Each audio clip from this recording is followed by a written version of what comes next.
Né au crépuscule des mines de bauxite, le pôle d'activité de Nicopolis fête cette année ses 25 ans. Au début des années 80, la zone n'est qu'un vaste espace forestier situé à l'ouest de la ville de Brignoles. Aujourd'hui, c'est le premier pôle créateur d'emplois et de services dans le Var. Nicopolis, c'est 70 entreprises, 27 nouvelles implantations en 2010, 1700 emplois, soit un quart des emplois du comté de Provence. D'ici 2011, 18 hectares seront commercialisés, avec à la clé la création de 300 emplois. À l'horizon 2015, 20 hectares seront commercialisables. 1000 emplois supplémentaires sont envisagés. Contrairement à ce qui se passe au niveau national actuellement, l'avenir de notre zone industrielle est prometteur. La raison, c'est sa position géographique, très près de Nice, très près de Aix, très près de la mer de Toulon, sur la nationale 7. Et ensuite, ce qui n'est pas négligeable, c'est le prix. Le prix par rapport aux autres zones. Nous en sommes à 45 € le mètre actuellement. Nous allons passer à 47 l'année prochaine, mais c'est un prix très attractif comparé aux autres zones très proches qui sont l'une à 77 € le mètre carré, l'autre à 120, enfin bref. Nous sommes très attractifs, donc nous avons bon espoir d'encore améliorer le rendement de cette zone. Les atouts du pôle d'activité sont évidents. Une gestion maîtrisée permettant une offre attractive, la proximité de Brignoles offrant tous les atouts d'une grande ville, la position géostratégique de Nicopolis, passage obligé de l'arc méditerranéen, le déficit de terrain industriel en Provence-Alpes-Côte d'Azur et notamment dans le Var, l'offre de compétences et de ressources locales. De 2004 à aujourd'hui, 4,5 millions d'euros ont été investis sur la zone par le comté de Provence, qui met ses compétences et ses services au service de l'implantation d'entreprises sur son territoire. Cela se traduit par des facilités pour entreprendre, des espaces pour se développer et un accompagnement durable auprès des entreprises.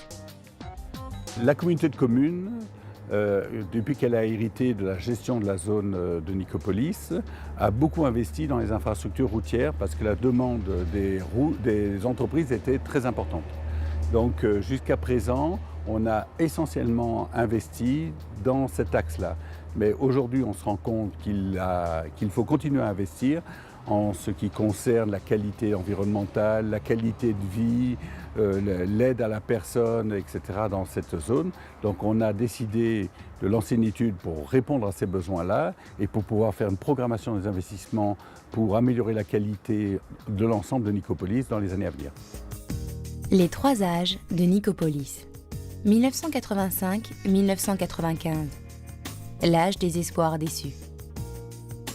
En avril 1985, la Chambre de commerce et d'industrie du Var et la ville de Brignoles créent Nicopolis sur une centaine d'hectares à l'ouest de la ville. La monoéconomie de la bauxite rend son dernier souffle. L'heure est à l'implantation de nouvelles activités porteuses d'avenir. La guerre du Golfe et la crise économique du début des années 90 compromettent le démarrage de la zone, malgré quelques succès tels que l'installation de la base logistique Intermarché sur 7 hectares. 1995-2004, l'âge de la reconquête. À partir de 1995, le projet est redéfini et la priorité est donnée à l'accueil des petites et moyennes entreprises. Une proposition tarifaire inédite et attractive dans le paysage régional des pôles d'activité est lancée. Le mètre carré à 10 francs, soit des terrains 15 fois moins chers qu'ailleurs. La commercialisation ne tarde pas à s'enclencher. Quand nous nous sommes installés en 1998, mon père qui à l'époque avait acheté ce terrain m'emmène sur le site pour me faire voir son acquisition. Et on arrive au bout d'une route en enrobé qui donne sur une forêt. Donc il fallait avoir beaucoup d'imagination pour implanter une entreprise là et les locaux. Donc, quand on regarde ce qu'est devenu Nicopolis aujourd'hui, on est très fiers de pouvoir y être implanté. 2004-2010, l'âge d'or. En janvier 2004, Brignoles transfère au comté de Provence la gestion, l'aménagement et la commercialisation de Nicopolis. En 2006, l'ouverture de la rocade met le pôle d'activité à 6 minutes de l'autoroute A8, en soulageant ainsi le centre-ville de Brignoles de la circulation poids lourd. Les demandes d'implantation affluent par centaines. La première chose à laquelle on s'est attaqué, ça a été la sécurité de l'entrée en faisant un carrefour, un giratoire très important. Ensuite, à l'intérieur, ça a été de faire des voies de partout où on nous demandait. Donc on a fait la voie sud, ensuite on a fait la voie centrale prolongée qui a été jusque là-bas, pratiquement au bout de la zone. Et puis on y a mis la signalétique, avec totem à l'entrée. À l'intérieur, eh bien, un grand tableau avec les différents secteurs de différentes couleurs. Quant à la communauté de communes elle-même, elle avait des ateliers relais, ce qu'on appelait, c'est-à-dire des bâtiments, elle les a toujours d'ailleurs. On en a restauré un complètement pour un peu donner une image de marque en entrant de notre zone. Et demain ? L'avenir se dessine à Nicopolis au travers d'installations d'entreprises, la mise en place d'espaces ouverts et le développement de projets verts. Le secteur 3, en cours d'aménagement, comportera une dizaine de lots viabilisés de 5000 m² à 4 hectares. La livraison est prévue avant l'été 2011. Une part importante de l'espace est déjà réservée par des opérateurs tels que Renault Véhicules Industriels, La Poste ou encore Vermigli, le premier fabricant français de grillage. Une nouvelle étape de développement s'amorce pour la zone, avec la commercialisation des secteurs 5 et 6 à l'horizon 2015. Pour les années qui suivent, une étude sur les perspectives d'extension est en cours, avec une possibilité d'ouverture de 50 hectares supplémentaires dans un souci de densifier le pôle d'activité en gérant au plus juste la consommation d'espace par les activités économiques. Le respect de l'environnement n'est pas tout à fait au niveau à Nicopolis, donc on a sur cet aspect-là et sur d'autres eu envie de mener une étude qui vise effectivement à requalifier cette zone qui a maintenant 25 ans. Donc ce travail il va s'élaborer en 4 temps. Un premier temps de diagnostic qui va effectivement porter sur tous ces aspects environnementaux, mais pas seulement. Un deuxième temps où Girus va définir différents scénarios possibles d'aménagement, des extensions à venir.